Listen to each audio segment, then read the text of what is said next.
अगले सत्र से नीट यूजी की परीक्षा ऑनलाइन संपन्न कराई जाएगी। इसका ऐलान केंद्रीय शिक्षा मंत्री धर्मेंद्र प्रधान ने किया है। इसका ऐलान केंद्रीय शिक्षा मंत्री धर्मेंद्र प्रधान ने आज ही किया। आपको बता दें कि 3 मई को नीट एग्जाम कनेक्ट कराई गई थी और 6 मई को ये पता चला कि पेपर लीक हो गया था, जिसके वजह से इस परीक्षा को कैंसिल करना पड़ा था।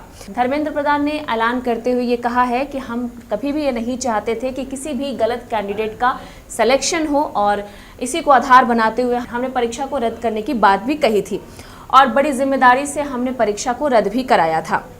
अब यह परीक्षा 21 जून को होने वाली है। आने वाले 21 जून को नीट यूजी की परीक्षा होने वाली है।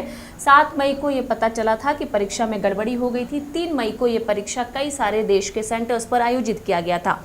एनटीए ने सरकार को बताया, फिर 22 मई को री एग्जाम का फैसला लिया गया है। एनटीए ने सरकार को बताया कि परीक्षा में गड़बड़ी थी, फिर 12 मई को यह फैसला लिया गया कि परीक्षा को दोबारा से संपन्न कराया जाएगा। शिक्षा मंत्री के अनुसार एग्जाम में छात्रों को 15 मिनट ज़्यादा समय दिया जाएगा रजिस्ट्रेशन में, ताकि वो अपने मनचाहा सेंटर का सिलेक्शन कर सके। छात्रों को इसमें थोड़ी सी सहूलियत दी जा रही है। इससे पहले जो 3 मई को परीक्षा आयोजित की गई थी वो देश के 551 और विदेश के 14 शहरों में संपन्न कराई गई थी। इसके लिए 5400 से ज़्यादा एग्जाम सेंटर्स भी बनाए गए थे। बावजूद उसके परीक्षा लीक हो गई और पूरे देश में यह चर्चा का विषय बना। राधाकृष्ण समिति की सिफारिश का पालन करने के बाद यह उल्लंघन ने आश्वस्त किया कि जो सरकारी मशीनरी है वो सही तरीके से देश में काम तो नहीं कर रही है। हर बार कोई ना कोई परीक्षा में गड़बड़ी हो जाती है, कोई ना कोई अनियमितता आती है या फिर समय से परीक्षा संपन्न नहीं कराए जाते हैं। परीक्षाओं को लेकर लोगों के मन में हमेशा उथल पुथल बनी रहती है।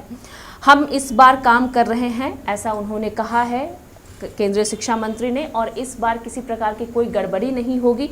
इस बात को लेकर उन्होंने अपने स्तर से लोगों को आश्वस्त किया है। एनटीए का गठन सुप्रीम कोर्ट के आदेश के अनुसार किया गया था। इसके अलावा मैं उम्मीदवारों के परिवहन को सुनिश्चित करने के लिए राज्य सरकार से बात करूंगा। केंद्रीय शिक्षा मंत्री का सीधे सीधे ये कहना है कि हर राज्य के जो मंत्री हैं, वहाँ के जो सरकार है, उनसे इसको लेकर उनकी बातचीत होगी। और सीबीआई ने इस मामले में जो पेपर लीक का मामला हुआ है, 3 मई को जो पेपर आयोजित हुआ था, उसमें जिन लोगों को दोषी पाया गया है उनमें से 7 लोगों की अब तक गिरफ्तारी हो चुकी है। आगे की जांच अभी भी चल रही है। जो लोग भी दोषी पाए जाएंगे उनको गिरफ्तार किया जाएगा या फिर उनके साथ सख्त कार्रवाई भी की जाएगी। बहरहाल पूरे मुद्दे की बात यही है कि जो परीक्षा 3 मई को आयोजित थी, जो कैंसिल हो गई, अब वो परीक्षा 21 जून को निर्धारित की गई और अगले सत्र से जब भी परीक्षा आयोजित की जाएगी वो ऑनलाइन पद्धति से की जाएगी। तो ये थी नीट परीक्षा से संबंधित जुड़ी हुई एक खास रिपोर्ट। आगे के लिए आप देखते रहिए TV45।